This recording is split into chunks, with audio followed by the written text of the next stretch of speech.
Hello guys, welcome back to my channel. तो आज की वीडियो में हम करने वाले हैं, ये टॉपिक है conducting system of heart. Conducting system of heart. तो इसमें सबसे पहले हम ये जान लेते हैं, हमारा जो हार्ट होता है वो मायोजेनिक होता है। Myo means muscle, genic means बनाना, तो यानी अपनी मसल्स खुद ही बनाता है। हमारा हार्ट मायोजेनिक होता है, ठीक है। अब हम इसमें पढ़ेंगे कंडक्शन ऑफ हार्ट बीट, यानी जो हार्ट बीट जो होती है कैसे कंडक्ट होती है, कैसे पूरे ब्लड पूरे बॉडी में जाती है हमारी heart beat.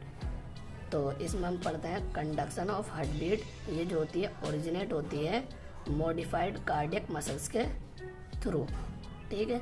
Modified cardiac muscles को हम नोडल टिश्यू भी कह देते हैं। ये नोडल टिश्यू जो होते हैं ये ऑटो रिदमिसिटी दिखाते हैं। ऑटो रिदमिसिटी मतलब इनके पास कैपेसिटी होती है सेल्फ कॉन्ट्रैक्शन की।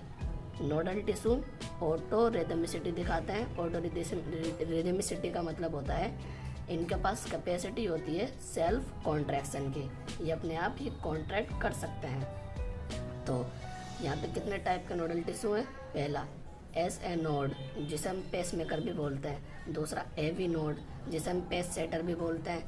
एंड तीसरा बंडल ऑफ हिज, या हम बोल सकते हैं बंडल ऑफ पुरकुंजे फाइबर, ठीक है। और फोर्थ है पुरकुंजे फाइबर। ये 4 तरह के नोडल टिश्यू होते हैं जिनके पास सेल कॉन्ट्रैक्शन की कैपेसिटी होती है। तो अब हम इनको डिटेल में पढ़ते हैं। तो ये हमारा जो ये मैंने बनाया हार्ट का डायग्राम। हार्ट में ये इधर की साइड पे ये जो आपको दिखाई दे रहा है ये पॉइंट, ये होता है SAN, साइनो एट्रियो नोड। इसे हम बोलते हैं ऐसे नोड सिंपल भाषा में। ये जो होता है इस कहाँ होता है पोजीशन, ये अपर पार्ट पे होता है, right wall of right atrium. ये राइट एट्रियम में, राइट एट्रियम की राइट वॉल के अपर पार्ट पे प्रेजेंट होता है, ठीक है। और इसका जो एक्शन पोटेंशियल यानी ये कितनी इम्पल्स जनरेट करता है। इम्पल्स क्या होती है? इम्पल्स हमारी पूरी बॉडी में जो फ्लो करती है ब्लड के साथ साथ करंट, एक तरह से करंट समझ लें आप। इम्पल्स 70 से 75 इम्पल्स पर मिनट ये जनरेट करता है। पर मिनट में इतनी इम्पल्स जनरेट कर सकता है, ठीक है।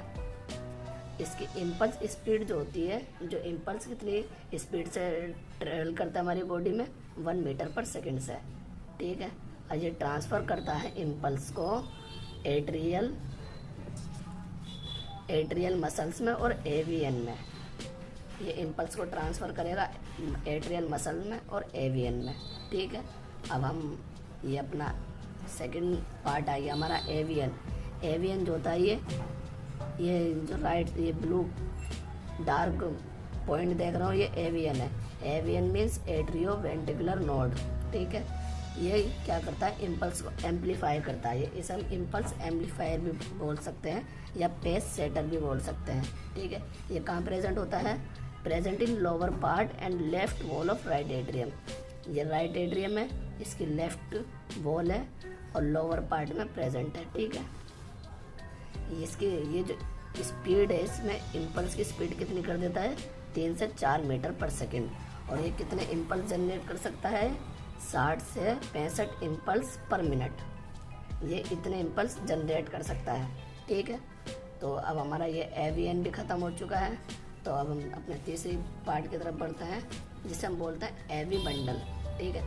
अब ये जो एवीएन है ये एक इम्पल्स ये निकाल रहा है, बहुत सारे इम्पल्स। इस पार्ट को हम बोलेंगे एवी बंडल। एवी बंडल ये क्या है? बंडल ऑफ नोडल फाइबर है। नोडल फाइबर का ये बंडल है जो कि एट्रिया वेंट्रिकुलर सेप्टा से bundle of nodal fiber which passes through atrioventricular septa to emerge on the top of interventricular septum। ये एवी बंडल जो है नोडल फाइबर का बंडल है जो कि पास हो रहा है एट्रियो वेंट्रिकुलर सेप्टा से। एट्रियो वेंट्रिकुलर सेप्टा से यहाँ से पास हो रहा है और कहाँ इमर्ज होएगा? On the top of atrioventricular septum, यानी एंट्रियो वेंट्रिकुलर सेप्टम यहाँ पे इमर्ज होएगा। ये यहाँ पे ख़त्म हो जाएगा और यहाँ पे आते ही ये 2 पार्ट में डिवाइड हो जाएगा जिसे हम बोलेंगे एक right and left bundle.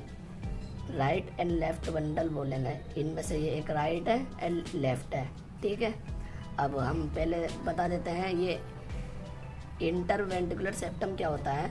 Interventricular septum मतलब ये एट्रियम और वेंट्रिकल है, ये एट्रियम है, ये वेंट्रिकल है। ऐसे सिमिलरली राइट एट्रियम है, राइट वेंट्रिकल है। तो इसके बीच का पॉइंट ये हमारा इंटरवेंट्रिकुलर सेप्टम है। यहाँ पे 2 पार्ट में डिवाइड हो जाएगा, जिसे हम बोलेंगे राइट एंड लेफ्ट बंडल, ठीक है।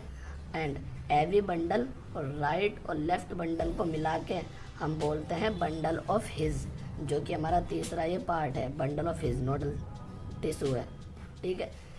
दोबारा बता रहा हूँ मैं, एवी बंडल और राइट एंड लेफ्ट बंडल को मिला के हम बोलते हैं बंडल ऑफ हिज, ये याद रखना, ठीक है।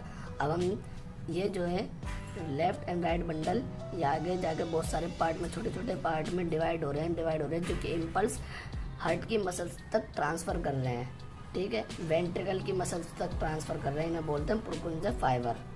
ये छोटे छोटे फाइबर है जो कि लेफ्ट और राइट बंडल से ही निकल रहे हैं। ये कहाँ प्रेजेंट होते हैं? Present only in wall of ventricles. ये ओनली वेंट्रिकल्स की वॉल्स में प्रेजेंट होते हैं, ठीक है। ये वेंट्रिकल्स इसकी वॉल्स में प्रेजेंट होंगे, ये पुरकुंजा फाइबर सिर्फ, ठीक है। और ये जो एक्शन पोटेंशियल है इनका, ये एक्शन पोटेंशियल में ये कितना इम्पल्स जनरेट कर रहे हैं, तो ये 20 से 25 इम्पल्स पर मिनट जनरेट करते हैं, ठीक है। ये हमारी हो चुकी है कंडक्शन ऑफ हार्ट बीट। अब कुछ इम्पोर्टेंट पॉइंट है जो कि नीट के स्टूडेंट होते हैं उनके लिए, जिन्हें एक्स्ट्रा पढ़ना होता है उनके लिए है नोट। जो सेन होता है ये लार्जेस्ट नोडल टिश्यू होता है, सबसे पहला पॉइंट, मेन पॉइंट है लार्जेस्ट नोडल टिश्यू, जो कि जनरेट कर सकता है 100 इम्पल्स पर मिनट, लेकिन करता कितनी है 70 to 75 पर मिनट, क्योंकि ये जो होती है, ये लिख रहा है इसमें, but produce only 70 to 75 impulse per minute due to inhibitory effect of vagus nerve. एक नर्व होती है वे बहुत, जैसे हम जितनी भी सारी हार्ट तक नर्व जाती है उन्हें वेगस नर्व बोलते हैं। वेगस नर्व एक इनहिबिटरी इफेक्ट डालती है सेन पर, ठीक है। सेन पर इनहिबिटरी इफेक्ट डालती है, जिसके कारण जो सेन जो होता है वो वेगस नर्व के कंट्रोल में रहता है और 70 to 75 impulse per minute transfer करता है।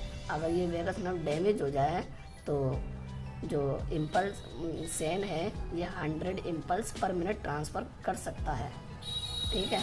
एंड ये सेकंड पॉइंट, सेन जो है ऐसे नोड ये रिस्पॉन्सिबल होता है initiating and maintaining the rhythmic contractile activity of heart, यानी ये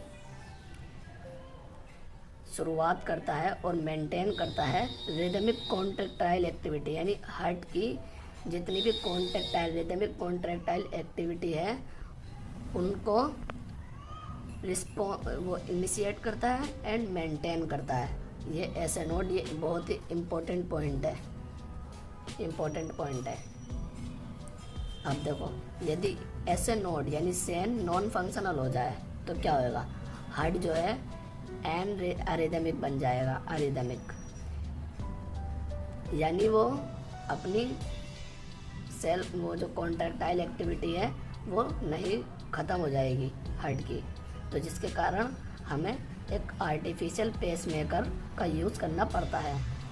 यदि सेन नॉन फंक्शनल हो जाए तो हार्ट एरिदमिक हो जाएगा, जिसकी वजह से हमें आर्टिफिशियल पेसमेकर का यूज़ करना पड़ता है, ठीक है। ये हो गया। तो आज की वीडियो हमारी ये ख़त्म हुई, तो मिलते हैं हम गाइस अगली वीडियो में। अगर हमारी वीडियो आपको अच्छी लगी हो तो लाइक करना और चैनल को सब्सक्राइब करना ना भूलें। Thank you.